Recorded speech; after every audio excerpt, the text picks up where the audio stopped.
Hello everyone, hope you all are doing great. This is Srijita here. Welcome back to my channel. এখন আমি মা বাড়িতে রয়েছি, তার একটা স্পেশাল কারণ আছে। কি কারণ সেটাই আজকে আমি তোমাদের সাথে শেয়ার করব। আর এই স্পেশাল কারণটাকে কিভাবে আমরা সেলিব্রেট করলাম সেই সমস্ত কিছু থাকছে আজকের ব্লগে। তো সাথে থেকে তোমরা আর ব্লগটা কন্টিনিউ করো। এদিকে স্নান সেরে আমরা সবাই বসে গল্প করছিলাম যে আজকের দিনটা কিভাবে কাটাবো, কি করলে ভালো হয়। এরপর দুপুরবেলায় আমরা সবাই একসাথে খেতে বসলাম।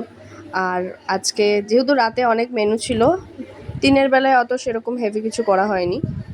খেয়ে দিয়ে আবার ঘুম থেকে উঠে আমরা একটু বসেছিলাম, কিছুক্ষণ কথাবার্তা বলছিলাম, আড্ডা মারছিলাম সবাই একসাথে। আর এখানে ফ্রেশ হয়ে একটু চা খেয়ে নিলাম সবাই। চা খেয়ে রান্নাঘরে আসতে না আসতে দেখি অলরেডি জোগাড় যন্ত্র সমস্ত কিছু শুরু হয়ে গেছে, সবাই মিলে একসাথে কাজ স্টার্ট করে দিয়েছে। আমি যেহেতু রান্নার দিকে ছিলাম না, তাই সাজানোর দিকে আমি চলে আসলাম। আমার বৌদিকে নিয়ে অন্য একটা ঘরে চলে আসলাম সাজানোর জন্য। আর আমার বোনের হাতে ক্যামেরা যাওয়া মানে তো উল্টোপাল্টা জিনিস করা, শুধু ঠিক জিনিসটা বাদ দিয়ে। এদিকে আমার বৌদিকে আমি সাজানো স্টার্ট করলাম। আর আমার একটা জিনিসই ভয় লাগছিল যে যেহেতু খুব গরম আজকে, কিভাবে মেকআপটা স্টে করবে, আদৌ স্টে করবে কিনা সেটাও একটা বড় প্রশ্ন ছিল। আলটিমেটলি মেকআপটা কেমন হয়েছে, কি হয়েছে সবটাই তোমাদের সাথে শেয়ার করব।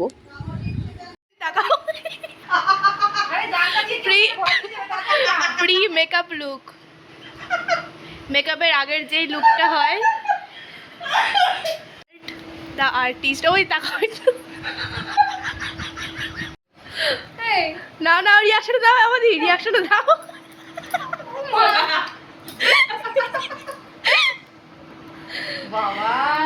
আর্টিস্টের আর্ট দেখে মেকআপ বুঝবে তো কথা দেবে নাকি এরকম তুলে আচ্ছা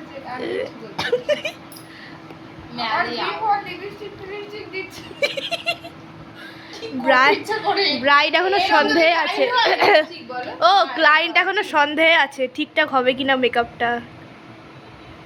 এরকম যদি ক্লায়েন্ট হয় মেকআপ আর্টিস্ট তো এমনি পাগল হয়ে যাবে। কি মেকআপ আর্টিস্ট হচ্ছে বিশ্বস্ত হতে পারছে না ক্লায়েন্ট, মানে বিশ্বাস নিয়ে। এটা কি হচ্ছে বিশ্বস্ত। নেক্সট কাউতালিটা শুরু করবে হচ্ছে আমার বৌদির বোন। শোনো তোমরা সবাই। এটা হচ্ছে শঙ্খ। আচ্ছা প্রথম থেকে বলো। এটা দাঁড়া, আরে না ও ছাতা না, ল্যান্ডস্কেপের। এইটা হচ্ছে লোহা। হ্যাঁ তারপরে কাটা থাকে একটুখানি। ও আচ্ছা আচ্ছা। আর এইটাই সাদা রঙেরটা হচ্ছে শঙ্খ, হ্যাঁ যেটা হচ্ছে শাঁখা। সবাই তো শাঁখা বলতে পারে না, শাঁখা বলে।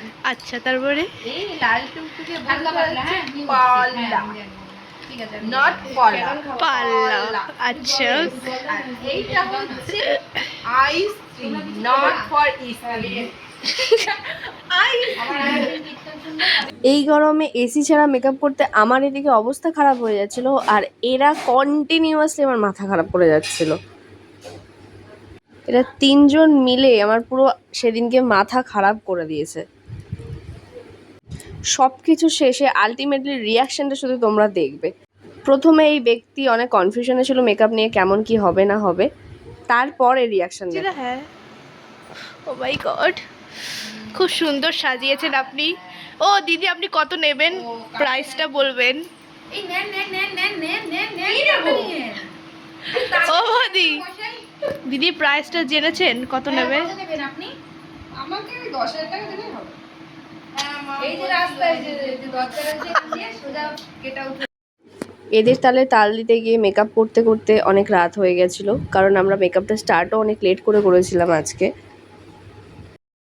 এদিকে এই দুজন মহিলা ডেকোরেশনের কাজ করছিল। আজকের কেকটা ভীষণ সুন্দর ছিল, যেমন সুন্দর দেখতে ছিল সেরকম খেতেও ছিল। এরপর আমরা সবাই রেডি হয়ে চলে আসলাম। কেক কাটার ফাইনাল পালা চলে এসেছিলো যেহেতু।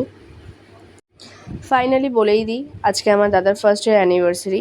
এই কারণেই আজকে আমরা সবাই একসাথে হয়েছি প্ল্যান করে সেলিব্রেট করব বলে দিনটাকে।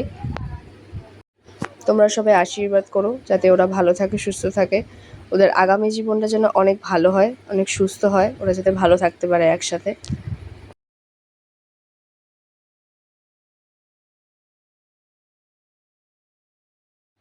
এই যে আমাদের টিম এটা আজকের। আর এখানে এই ঢঙি মাসির ঢং করাই যেন আজকে শেষ হচ্ছে না।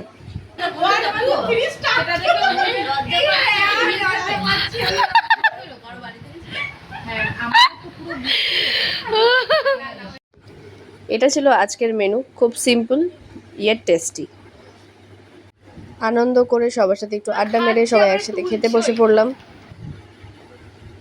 এত খাটাখাটনির পরে আর শরীরে জোর ছিল না, তাই সবাই মিলে চলে আসলাম ঘুমোতে। দেখা হচ্ছে নেক্সট ব্লগে। বাই, সবাই ভালো থেকো, সুস্থ থেকো।